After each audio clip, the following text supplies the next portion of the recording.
Bom dia, turma do oitavo ano, como vocês estão? Tudo bem, né? Animados para a nossa real mais tarde? Enfim, vamos começar, né, um bimestre com assuntos novos e coisas a mais para aprender cada vez mais, né, gente? A gente tá aqui para aprender, mesmo nesse contexto difícil que a gente se encontra, a gente tem que ir progredindo, pensando também no nosso futuro, porque ele tá aí batendo na nossa porta, não é isso?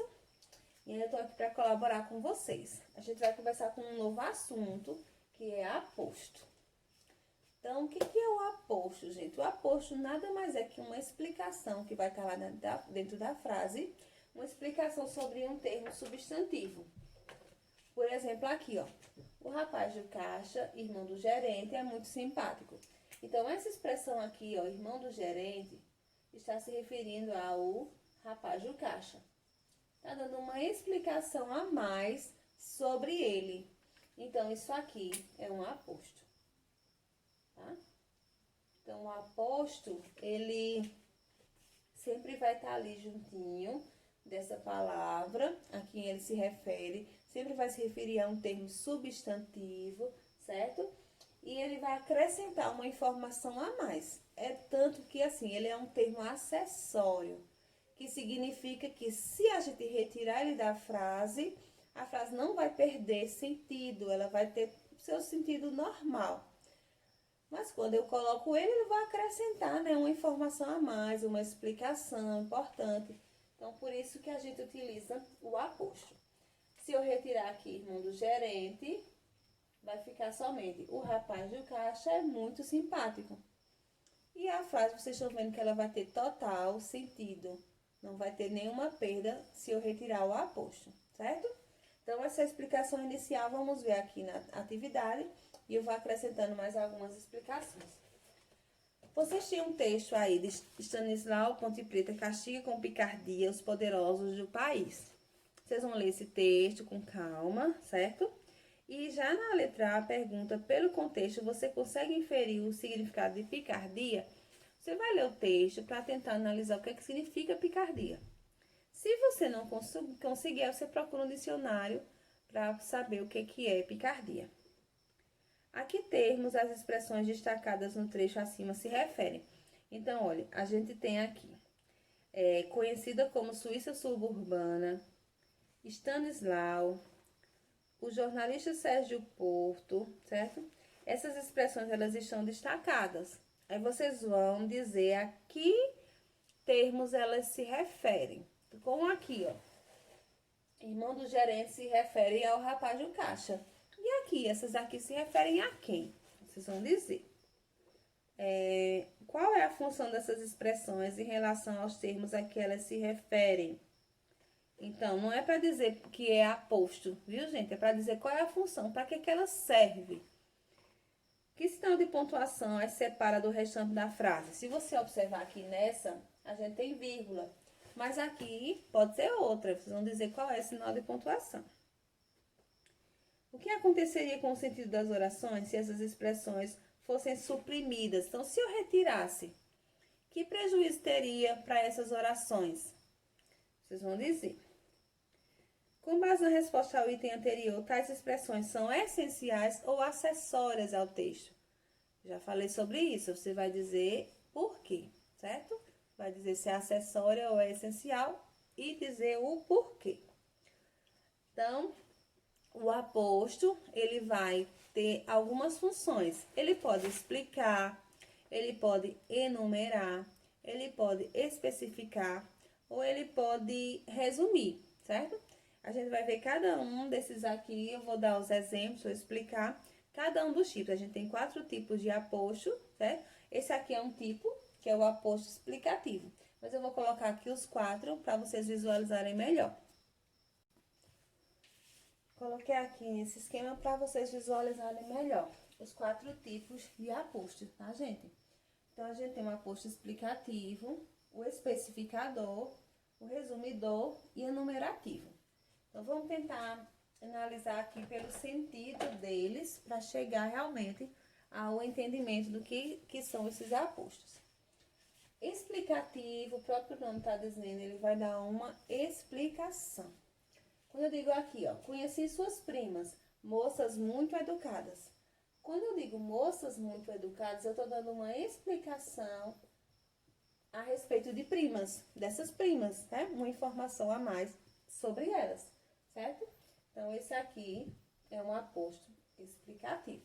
No aposto explicativo, a gente vai ter a presença de um sinal de pontuação para isolar. Nesse caso aqui, a gente tem vírgula, mas pode ser um travessão, pode ser parêntese, certo? De modo que dê uma separadinha do termo que ela se refere. Então, sempre se refere ao termo que vem antes, viu, gente? Aqui, especificador, porque ele especifica do que eu estou falando. Ó, o cantor Pablo fará uma live. Aqui, Pablo está especificando de que cantor estou falando, certo? Então, isso aqui é um aposto especificador. Está especificando qual é o cantor de quem eu estou falando. Aqui a gente tem o aposto resumidor. O próprio nome está dizendo também, ele resume, certo? Ó, Ana, Pedro e seus pais, todos foram para a praia. Todos é um aposto resumidor, porque ele resume esses três elementos aqui anteriores. Então, esses três, Ana, Pedro e seus pais, eles se resumem a todos. Então, isso aqui é um aposto resumidor. E o enumerativo, ele se refere àquelas listas, certo? Já é ao contrário de resumir, ele detalha. Ó, preciso comprar algumas coisas. Feijão, carne e óleo. Então, feijão, carne e óleo está enumerando que coisas são essas aqui, certo? Estou detalhando que coisas são essas. Aqui também a gente utiliza um sinal de pontuação, que geralmente são os 2 pontos, viu, gente? Pode ser também travessão, pode ser vírgula, mas geralmente aqui no enumerativo a gente vai ter 2 pontos, certo? Então, aposto vai ser um termo acessório que ele vai estar na oração para explicar, especificar, resumir ou enumerar um termo com valor substantivo, certo? Então, o termo está além do substantivo, aí logo depois vem esse aposto, trazendo alguma informação a mais. Se eu retirar o aposto, não vai haver perda para a oração, assim, ela não vai ficar sem sentido. Logicamente que ela vai perder um pouco da informação que eu queria dar, mas ela não vai ficar sem sentido, tá? Isso é o que é mais importante. Então, vocês, após fazer essa primeira questão que a gente fez juntos, tá? Vocês vão pular uma linhazinha no caderno de vocês, vão colocar, né, o título aí, atividades, né? Não esqueça que tem que fazer primeiro essa questão que a gente fez junto. Então, coloca aí atividades, página 85 até 87. Responda essas questões aí. Qualquer dúvida, você sempre em contato comigo, tá? Então, tem essa atividade de gramática e tem a de produção que eu vou explicar agora também, certo? Que a de produção é bem pequenininha, mas a gente vai dando continuidade pra gente não ficar muito atrasado, viu? Qualquer dúvida na execução dessa atividade, vocês falam comigo. A gente também comenta na nossa aula online, tá bom? Olha só, pessoal, que coisa aterrorizante. Bom, não é muito, né? Enfim, essa é a cena do filme A Noiva Cadáver, dirigido por Tim Burton, que é um diretor responsável por muitos filmes, assim, com essa aura, assim, noturna, sabe? Por exemplo, Alice no País das Maravilhas, foi dirigido também por Tim Burton. Esse filme foi lançado em 2005, não sei se vocês já assistiram, A Noiva Cadáver, é bem interessante, é bem legal de assistir. Então, observando aqui, ó, a gente vai trabalhar conto de humor, conto de suspense e conto de aventura, que a gente já iniciou. Essa atividade é para fazer no caderno de produção textual, tá? Vocês vão colocar como título conto de humor e conto de suspense e o subtítulo Iniciando Rota. Eu peço bastante atenção, gente, para que vocês realmente coloquem esses títulos para organizar o caderno de vocês, tá? Então, observando bem essa imagem do filme, responderemos a essas 3 pequenas questões. Na primeira questão, pergunta quais emoções as personagens aparentam estar sentindo. Então, a gente tem aqui 4 personagens, não é isso?